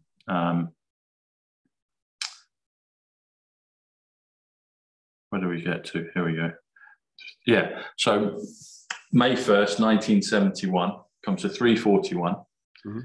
You've got, if you could do the time machine, actually, time machine is 100. And then you get 241. 241 is President JFK. 241 is the 241st day of the year, is Judgment Day in Terminator 2, August 29th. August 29th is 261, which is November 22nd. August 31st in all of this with Kennedy and Diana. But anyway, so we get to 341. I was like, let's have a look at this. So if we do Martin Geddes, so you take away Martin Geddes 119, which is Nikola Tesla, you're left with 222. 222 is 1,000 years of peace. 222 is Winter White House. 222 is Wyndham, New Yorker. Mm-hmm. Wyndham, New York is 222. Nikola Tesla lived there for at least 10 years officially, probably longer. I've been there, stayed in both of the rooms that he used to live in, which was one apartment, but they've knocked it into two now. But 222 is also my birthday, which is February the 15th, which is 222. Interesting. Numbers are fun. You can play with them and just get connections. I was like, okay, so Wyndham, New Yorker, 222. Wyndham is 88 Trump. You have to travel 88 miles per hour. 88 mph is 125. Where's the New Yorker hotel? It's 8th Avenue, which is 125 time travel, John Kennedy. Yeah. And I felt for a long time that Kennedy, Tesla, Baron Trump, Christ are all connected. They're all in the same fractal group, I believe. And I would also but I would also reconnect Robert F. Kennedy Jr. I think he's the Trojan horse, Martin. I think he's someone way more powerful and maybe in disguise. I think he's a massive Trojan horse in this. People didn't see it. Right. The enemy clearly takes the numbers very seriously. Yes, and when people who've been the most powerful people for the last 5,000 years take numbers very seriously, maybe we should pay some attention to the numbers and take them seriously. Yeah, it's like it's at that point, it's a very, very grounded, rational thing to do. If they're playing by the numbers, maybe we need to understand their playbook because they seem to have been running the race for a long time. So it's like I know there's books in this. I've got 1111 of a code book somewhere that I haven't read, someone sent to me. And what I'm finding is, like, 5 years into this Great Awakening, I'm almost ready to begin. Yeah, exactly. That's it. That's what it says in Back to the Future. Marty flips down around the DeLorean. It's like the start. There's the start line. It's just about to go back. It's like I'm ready for kindergarten now. You come off mommy's breast and, like, actually, you think you've been doing it for the last 5. No. Now you're ready to start. It's like, I know. You finally reached the level of humility where you're actually willing to start to think about the real problem. Okay. Yeah. And Back to the Future, Q is back 17. So the word back is 17. So it's also Q to the future, Back to the Future. They're the same number. Yeah. It's all harmonics and resonance, and but it's like, if one can accept that, cymatics is obviously a thing, that frequency generates patterns is a fact, right? It's a whole discipline of a little branch of physics, right? So the idea there can be harmonics and patterns that come out of numbers should not be a big stretch. Yeah, we're not making wacky shit up here. This ought to be an easy thing to go and investigate. Yeah. What is the? It's not semantics. I'm struggling from. There's levels of meaning in this, but I don't have the words, the philosophical, conceptual words and tools to decompose this problem. It doesn't quite map onto what I'm used to. Yeah, but that's okay, because at least I know what I need to go and look for. Yeah, it's like, I can't quite use my intentional, denotational, operational, semantic kind of frameworks to kind of. Doesn't quite work for this one, but I know I need one, and I'm missing some conceptual tools to talk about this problem, and that's all right, because that means I've got scope to learn and progress, rather than just hiding in the corner and going, I don't understand it, I don't like it, I don't want the universe to be like this, because it makes me feel silly. Like, no, feeling silly is great, because that's always a little escape route from whatever prison you're in at the moment. Yeah. The conceptual limitation you've got, the thing that makes you feel uncomfortable because you can't get your head around it. That's always the thing you need to focus on. Yeah, it's like being in a therapy session or something. The thing you don't want to talk about is always the thing you need to talk about. Yeah, we need to talk about numbers. That could be a good film. We need to talk about numbers. Yeah, numbers is I think it's the 4th book in the Bible. So you've got Genesis 8:78, which is Kennedy. Yeah. You've got Exodus 88, which is Trump, and then I think is it Leviticus or Deuteronomy? I can't remember, but I think Numbers 92 is the 4th one, and 4th is 88 Trump. And interestingly enough, my first number experience, I didn't know what it was. I knew it was my cousin Paul talking to me. He just died. I met Ivanka Trump, but I met her in Manhattan. Manhattan is 92, which is numbers, and New York is 111, which is perfection, which is computer, which is May 1st. And it's like, everything has all been constructed and created, and it's right there in front of us. And it's a joy to behold, It's a little bit like water goes down at the bottom of the valley. Yeah, it doesn't go across the sides of the valley, and it's like doesn't jump up and down. The numbers almost like they define the shape in which certain realities flow and other realities don't. Yeah, it's like. If you didn't call it Manhattan, you call it wouldn't attract certain other vibes, and certain things wouldn't happen. It's like there's like a substrate here of what harmonies are possible in this world, how the symbols and how it all labels and all lines up. And it's it creates the Pokemon Go game that we're in. There's something going on which is just so. It's right there, isn't it? You can touch it. It's like, it's right there. So going back to the M&M thing, it's like MM, not, he doesn't spell it that way, but MM is 26, which is God, which is game. What I'm feeling is my intuitive intelligence is saying this is really interesting, it's important, even though my intellectual intelligence can't wrap its head around it right yet. Yeah. I think that's where I'm at. We all venture into the authentic, intuitive, and that's what you're doing, and you get it, and it's like, imagine in a year's time where you'll be with it. Yeah. Very interesting. You might create time travel and portals and things that we can travel through, Martin. I'll be like, I'm going to go see the architect, and we're going to go into another dimension. We can do a bit of time travel. We'll come back. Yeah, I think it's there. It's on. All of this is the test of physics, the other time travel, Looking Glass. They're all there, and it's all laced with the numbers. The numbers is a thread that you can thread all these beads of reality upon, and like you said, the valley is 77, which is Christ, which is Hertz. Hertz is what you measure frequency with. Frequency, you mentioned a few minutes ago, frequency is 114.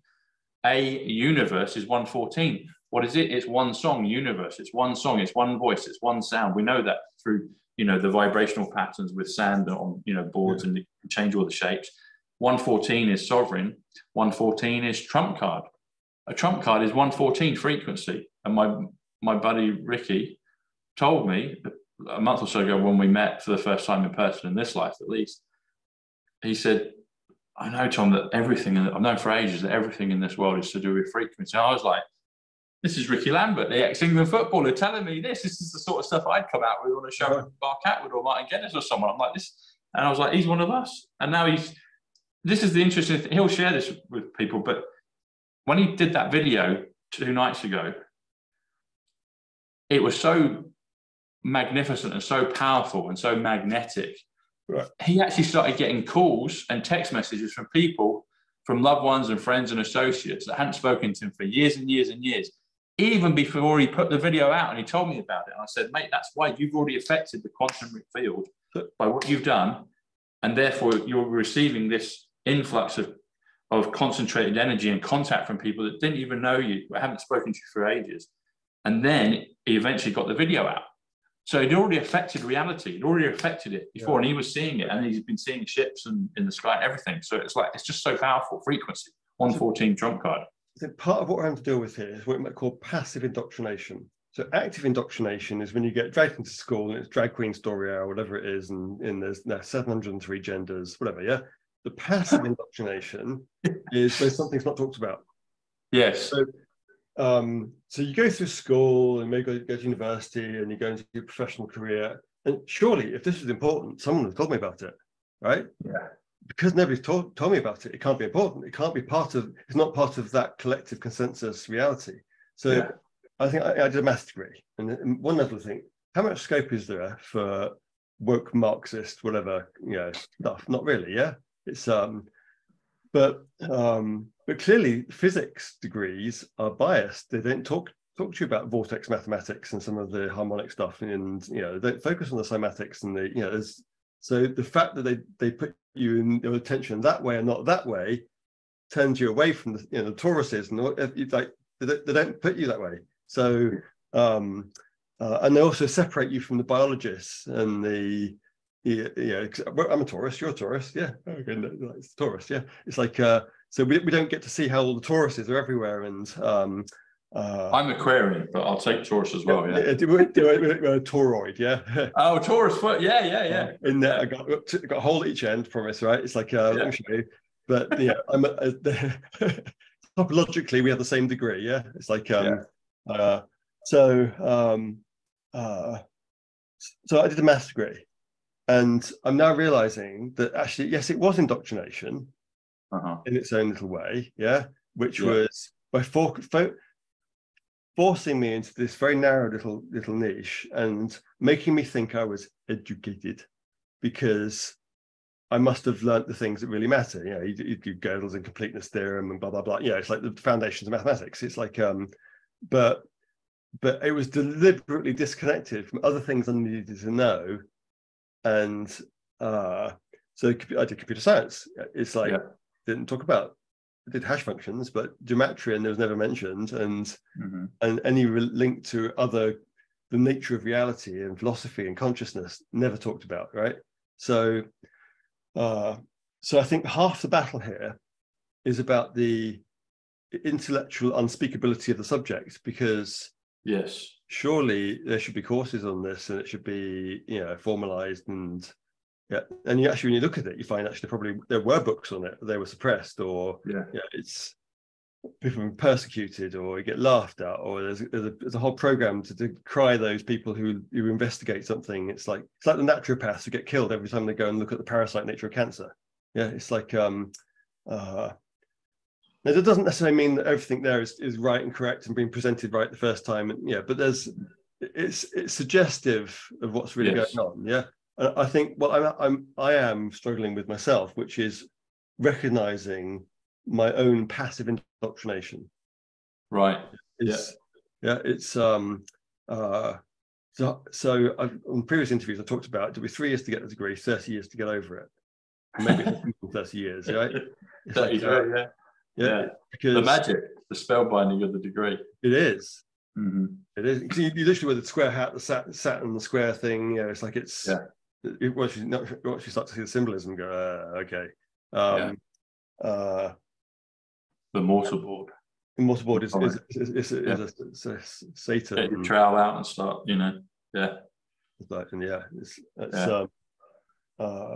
Degree I just worked out is 44 again, which is Geddes, which is interesting. I've had a fantasy. So I had a little run-in recently with the master of my college. Right, it's because they had the Freedom Pride flag above the college, and the Freedom Pride flag is the one with the little triangles. Was this at Oxford or Cambridge? Oxford, right? Pembroke College, Oxford, right? And I didn't like it because I know that flag represents some really bad shit, like children. Yeah, it's like and a little running. So I wrote an open letter to the master and got a response, a bit glib, and some other mates wrote saying this is not okay. Mm-hmm. Yeah, you're flying it's okay to fly the college flag, maybe the Union Jack, but this flag has certain meanings, including harm to children, which we don't want to be associated with. And I'm not very well off, financially. I was paying 10 quid a month to the college, and I cancelled it because I will not give money to an institution that's doing that kind of shit. It's like now down the road, I made a little protest, gave him an opportunity to repent, and I'm not judging him personally, but all these institutions are about to face a little bit of a credibility crisis, aren't they? Yes. Now, part of me goes, maybe these Oxford colleges should all become orphanages for people who don't, suffered. I don't know what the future is, but we're about to have to go and completely reconstruct the academy from scratch. We do need institutions of learning and places to go to that are away from daily reality. But I'm not sure what we should do with them yet, because spiritually they're bankrupt. And let's say again, spiritually they're bankrupt. Right? Let's make that really clear, right? It's and we need to put the spiritual aspect back into it, which is the openness, the humility, the curiosity, the love, the authenticity. I don't quite know how to go about it, what their purpose is. But the existence of it, let's presume for a moment that this subject of numerology, gematria, etc., is a hardcore basis of reality. Yes. Sake of argument, right? Yeah. What we're saying is that everyone who got a degree from these institutions, they're all worthless, basically, because you went to an institution that couldn't cope with basic things, and all the stuff they did during the jabs and COVID, and they showed themselves to be bankrupt. Yeah, it's like and I think it's conversations like this that start us on the process of not just opening our minds to change, but opening our spirits to change. And I see that maybe the university of the future is less about doing courses and degrees and certificates and matriculation and exams, and there are places we go to have conversations and learn. And we may be together for a week, together for a month. Yeah, the 3-year fixed undergraduate exam, whatever, I think that's dead, right? It's like, but we do need places to go and meet interesting people, hang out, have erudite conversations, nurture some of our most brilliant talent. It does matter, yeah. It's like, mentor them, put them in the same places. Yeah. So the reason I did computer science was the guy who wrote the textbook was my tutor. Yeah. Yeah. Didn't want second best. I went for the guy who wrote the textbook. It's like, so there's a so what and what next comes out of this, which is it's more just numbers. Yeah. The numbers are a subject. The exemplar subject. If you can't engage with this, well, what kind of intellectual are you? Yeah. Yeah. If this is beyond the pale of even thinking about, which is the potential numerical fabric of reality, then what you're in the game for? What kind of are you? Yeah, it could be wrong. It could be something different. It could be not quite the way we're seeing it, or it gives us a clue to something else. But if you can't go there, what's wrong with you? Yeah, why are you an academic? Because you clearly can't cope with the most basic questions about reality. If you can't do that, well, fire you, right? It's like, why paying you? It's so I can start to see there's about to be, I think it has to collapse first, but when we come back and looking like a year or 2, 3 years, down at this conversation, I think we're now at the very beginning of the reformation process of these institutions to add back in a whole bunch of things we lost. One of it about divinity, the totality and connectedness of everything. Yes. And maybe the other extreme is this subject of the fundamental substrate of everything. And as you said, it's the big G word is what we do together. Yeah, it's that's my very, very, very lightly held hypothesis. I wrote an essay a few years ago. I went to the Bodleian Library for the first time after 25 years. I never went to any of the museums, any of the sites in Oxford when I was there. Right, I was there for 5 years, 3 years undergraduate, 2 years do proper job, and it's only afterwards you bothered to go and see all the tourist sites when you take your mates there and your family. And I went to the divinity school, like room number 1, Oxford University. This really fancy place, big room, divinity, little doors, history, jurisprudence, law, whatever. It's like it's geography or whatever. It's like it's big subject, number 1 subject of the university, divinity. What happened? Right, something changed. Yes. So we took divinity out, and now we have a spiritually bankrupt institution. Are you seeing what I'm saying here? Maybe we took out the very fundamental thing, which was the foundational search for how everything is connected and the fundamental nature of reality. Yeah. And instead we put in place other subjects like physics, but they've missed it. Yeah. And something has gone really, really, really wrong, and I think it is the big G bit. It is. Oh, it definitely is. But I think this is part of the puzzle. Yes, it is part of the puzzle. If you can't accept this as being part of the legitimate universe of discourse, we have a problem. Yeah. Yeah.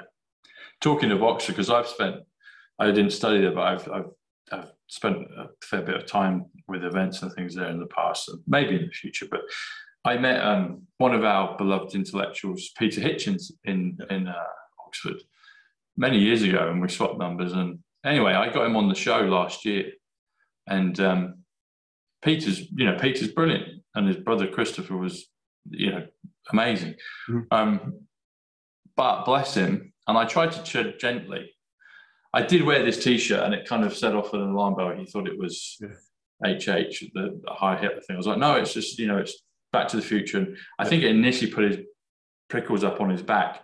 But there was a point, and I hope Peter doesn't mind me saying this, but there was a point where we were going to end the interview because he was like, no. And it was, I was trying to be I was really excited because I had a lot of numbers to share with him, but he kind of shut down because I think it was something that he wasn't aware of, and it kind of, he wasn't comfortable with it. So like you said, maybe a couple of years ago, you wouldn't have had this conversation. I'm hoping in the future that Peter might be, actually, Tom, let's redo the show. Let's do another one. And he would be open to it, because I just wanted to share stuff with him. But it's interesting you said about the intellectual, and if you can't take it, why not? And maybe he's just not ready. Yeah, But what they're doing is akin to narcissistic rage. You start to get angry because someone is pointing out that your sense of what's real is not quite right. Yeah.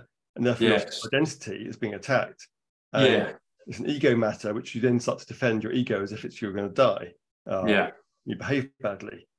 So I was aware of that with him, and I was trying to be as gentle and and just kind of observational as possible with him. But it really did kind of poke a stick. I was like, okay, you know, we won't go with the number. We'll just talk about other stuff, and we salvage the interview. But you know, I like him, and I hopefully in a not too distant future, he might come around to it.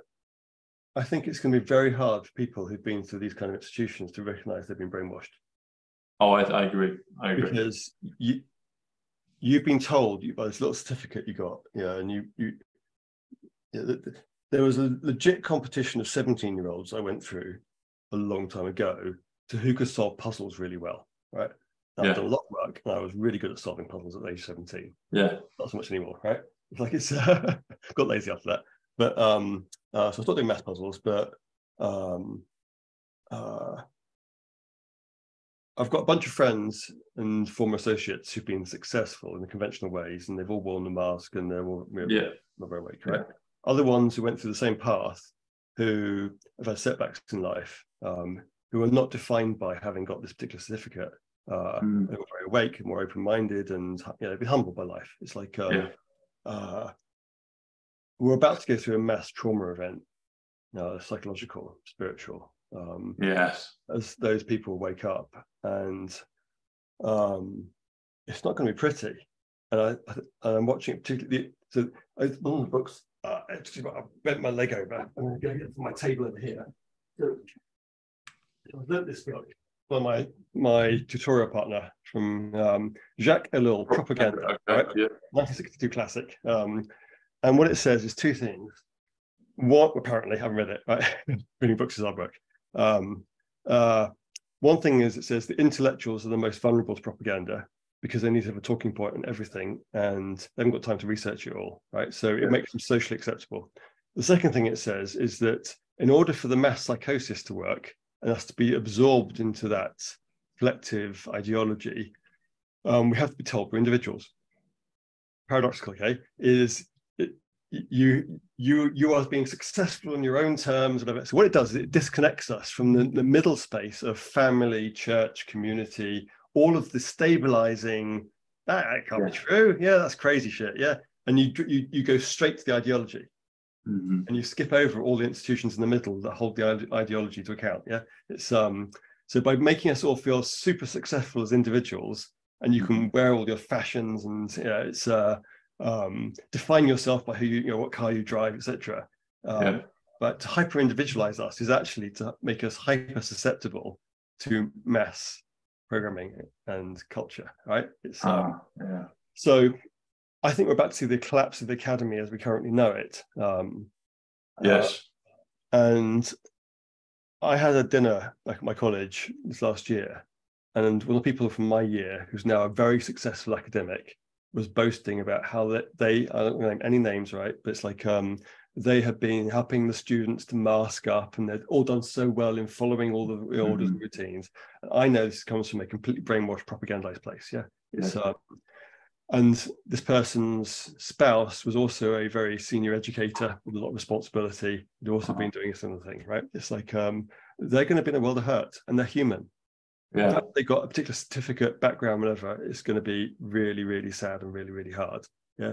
So we look beyond people being what labels have been attached to them, and a degree certificate is just another form of label. See them as humans. Yeah. It's and these institutions, particularly the high-powered intellectual ones, are going to be the worst mass casualty psychological place, because the intellectuals are the ones who are propagandized most easily because they need a talking point in everything. Right, and also it's their identity, it's their full avatar identity, right? And they're insulated from a lot of the ordinary crappiness of life. Yeah, so they have to experience that the system's corrupt. Yeah, it's like because they're put into a place of slight privilege. So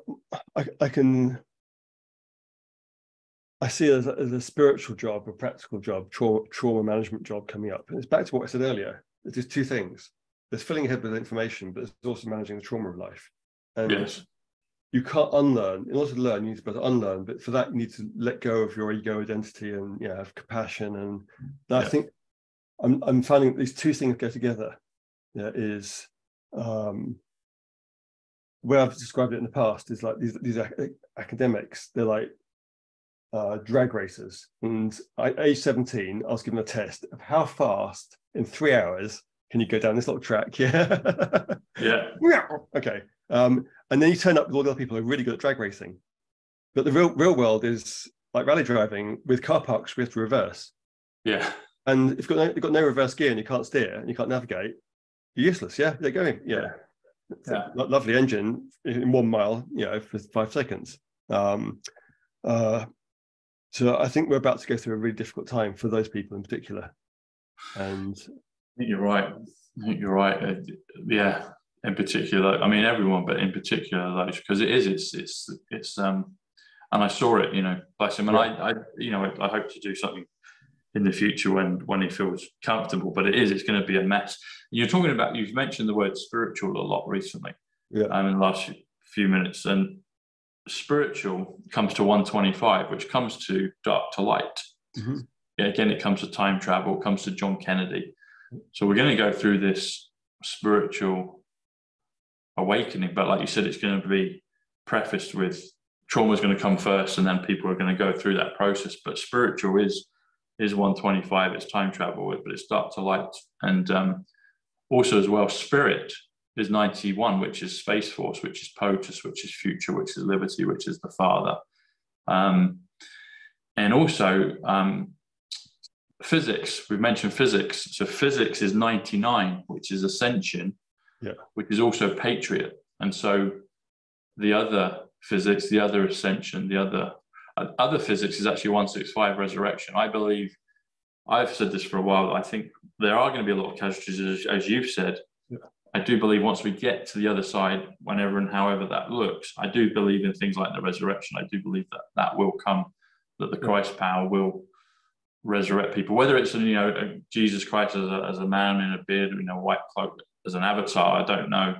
But the Christ consciousness, the Kundalini, the activating of the DNA, I do believe the resurrection is real. President Trump has said it. Right. President Trump, 198 is the resurrection. And he said on TV to a woman that her mother had died of COVID, on a talk show, he's like, so she died? Yes, she died. And it was an Hispanic lady. Yes, she died. My mother died. He said, okay, well, what we'll do is we'll do X, Y, Z, and we'll do this. We'll do it like a transfer. We'll do this with her, these procedures, and she'll be well again. I was like, President Trump just said in plain sight on TV in front of everybody, we've got the resurrection. We've got the resurrection coming. Because people are like, well, what about all these casualties? It's like, and the med beds, where we go, one we go all. They're all coming back. Right. So med beds may be part of it. But it's there's also it's med beds. Yeah. Very lightly held hypothesis, but what we're seeing here potentially, maybe it's two levels of creator. When I was talking about was the creator of us genetically versus the source of all there is. Is the numbers give us a prospective mechanism through which a higher order consciousness could be acting upon us and demonstrating. Yeah. Yes. Like it's can't prove it. I haven't run any science experiments, but it's a curiosity I'm willing to play with, and it's outside of the current universal discourse of the respectable intellectual academy, but it doesn't stop it mean that isn't true, because I worked in telecoms and they're working in a world that's that big when the universe is this big. So I know that there are whole subjects out there with no intellectual foundations. Exactly. And if there's one of them, there must be more of them. Exactly. Absence of evidence is not evidence of absence. Exactly. So cool. Martin, it's been fascinating, buddy. We'll have to do this again. I've really enjoyed it. It's been really, really exciting. And I've loved, you've become the avatar in my numbers world. So sorry, not the avatar, what am I saying? You've become the architect avatar. You've become the architect. Thought, isn't it? Yeah.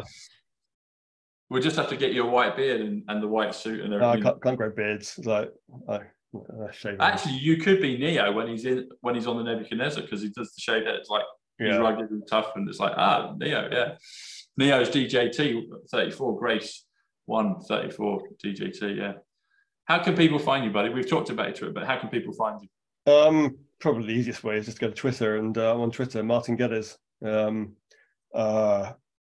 I'm also on Substack, and I'm easy to find. Just type my name into a search engine, and you'll find half a dozen ways to get hold of me. It's like I'm notorious already. The notorious G. Yeah. There you go.